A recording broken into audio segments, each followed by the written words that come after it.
evening, ladies and honored guests.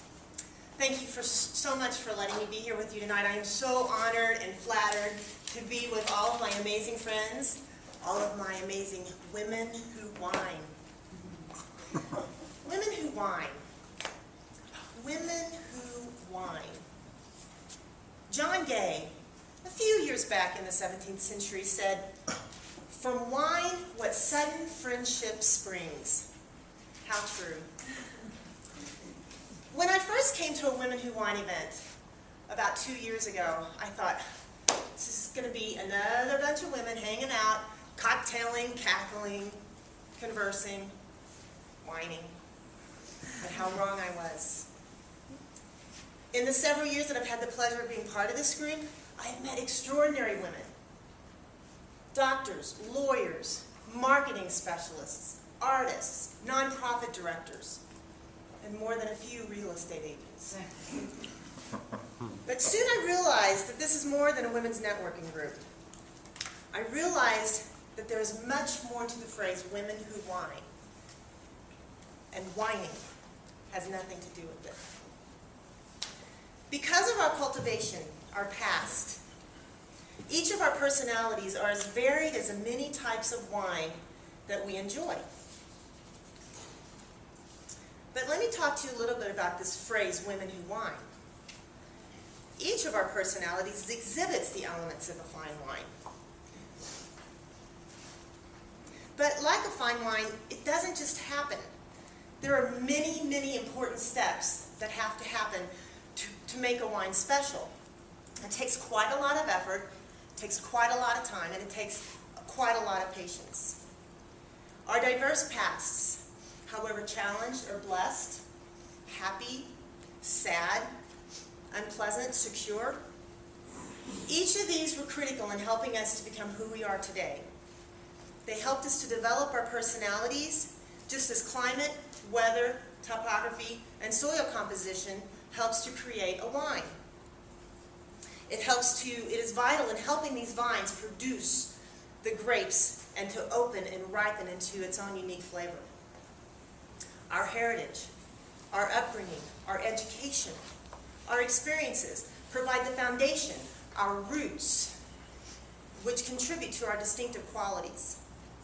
Some of us are children of privilege.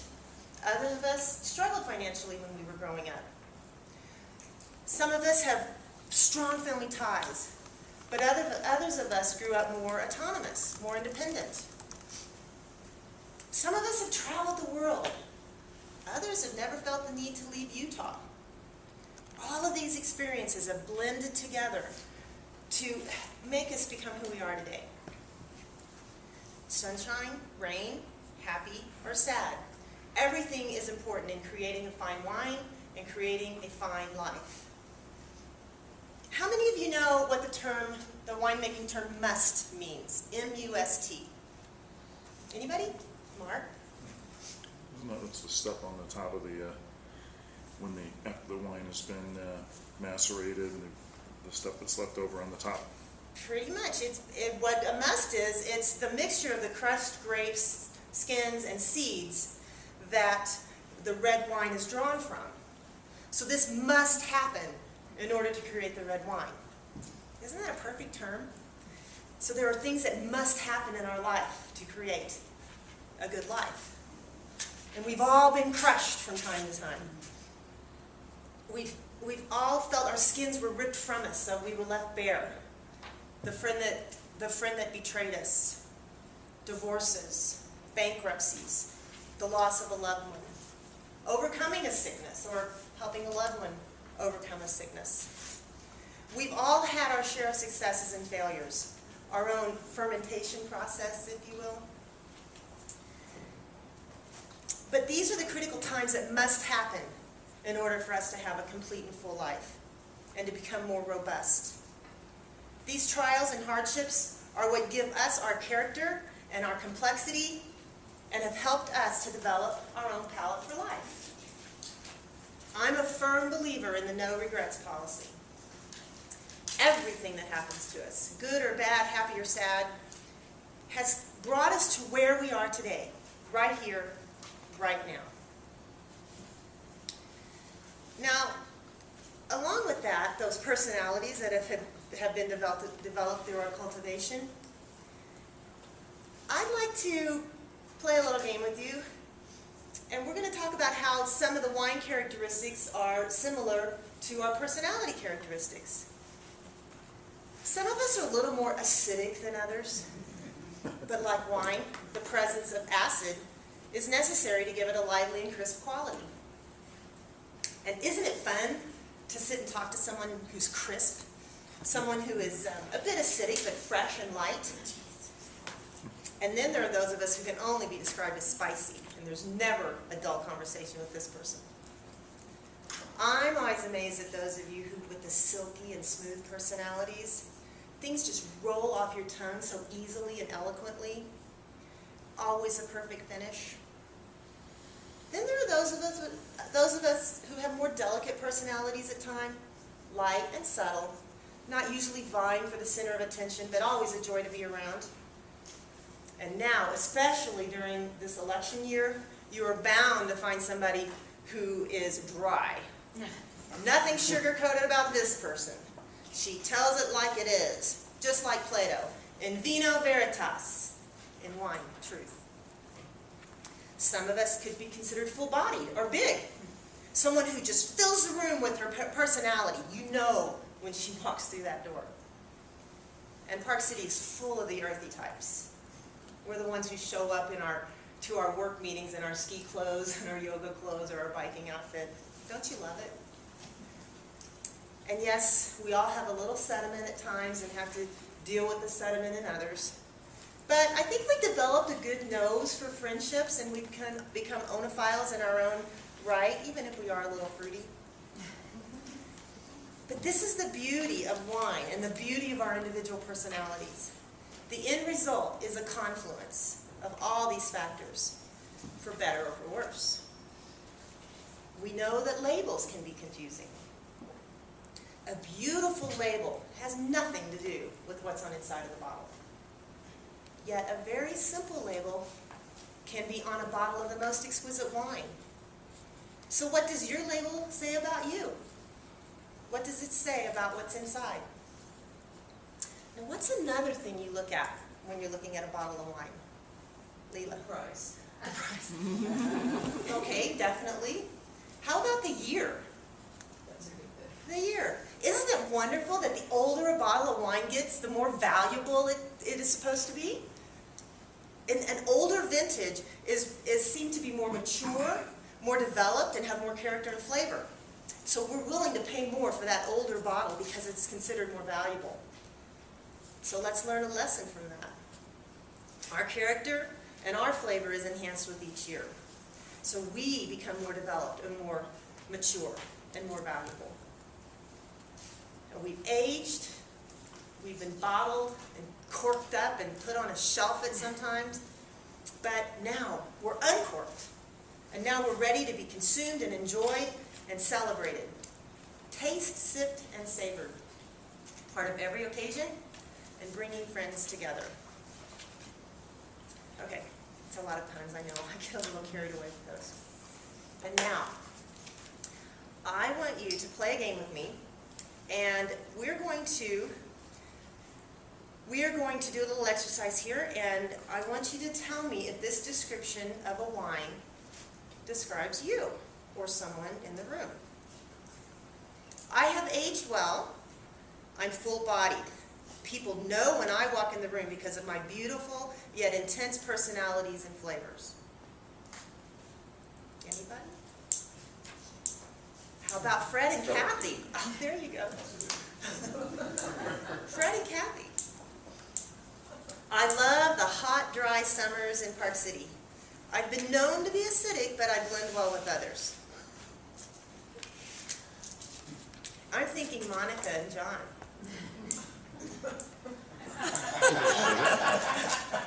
Quite acidic. I am mellow and soft. I blend well with others, and I help tone down those flamboyant Cabernet. Oh, by the way, I forgot to tell you, Fred and Kathy, you guys are Cabernets. Monica and John, you are Malbecs. I hope you like Malbec. From that face, I'm not sure.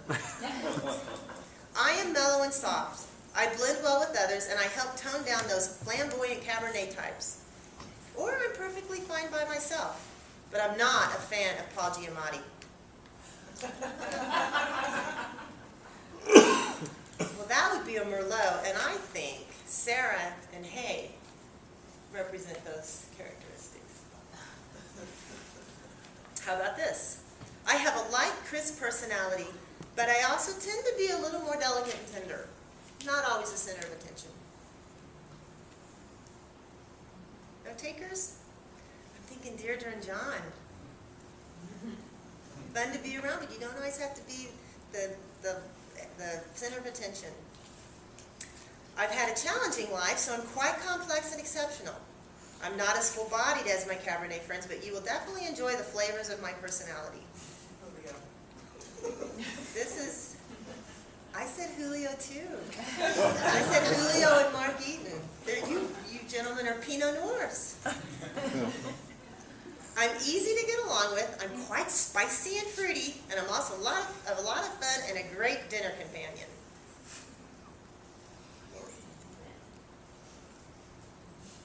Lori and Lynn were Pete. Awesome. A Syrah? You ever thought of yourself as a Syrah?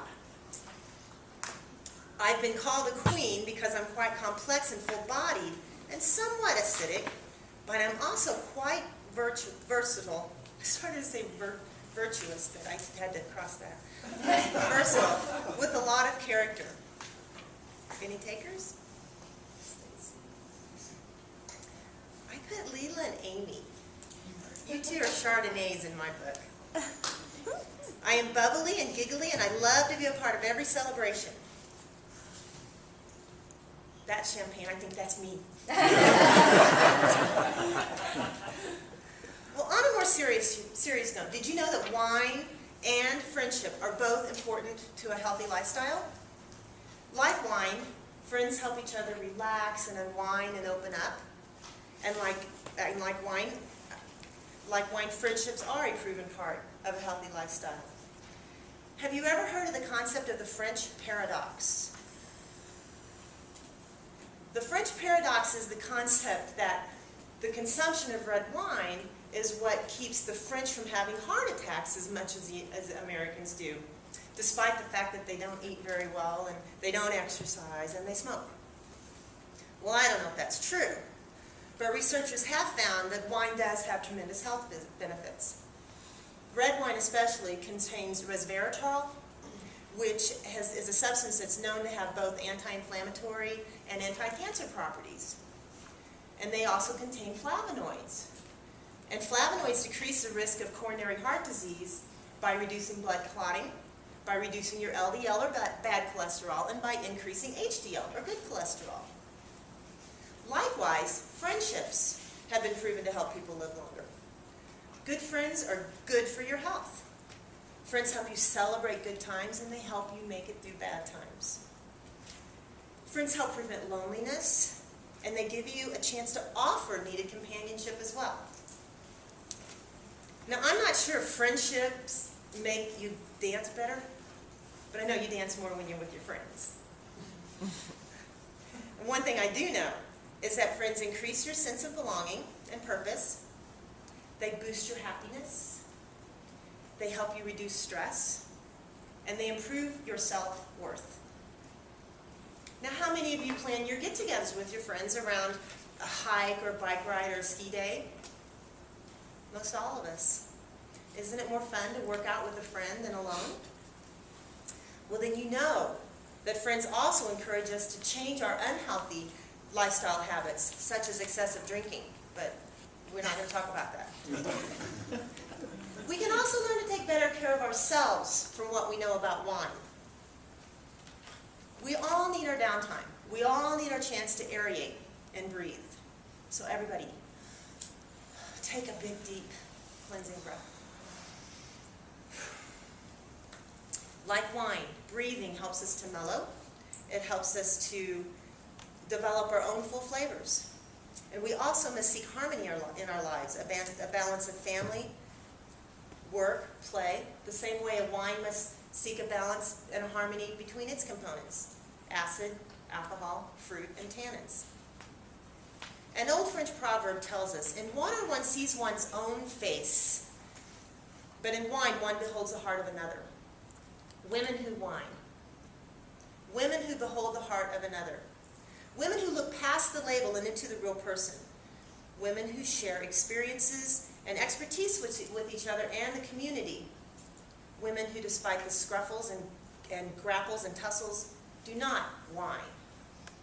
We come together the third Thursday of every month, not just to have a party, but to make a difference in each other's lives.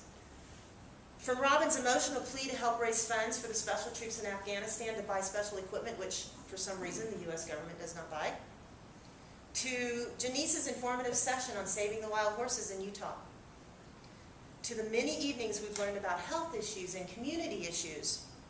We have educated each other and rallied each other to take action. And yes, we've had our share of conversing and cackling and cocktailing, but you cannot deny our camaraderie and our contribution and our heart. So take care of your heart and take care of your friends and live without regret. But let me leave you with this one quote from a medieval saying. Drink wine and you will sleep well. Sleep and you will not sin.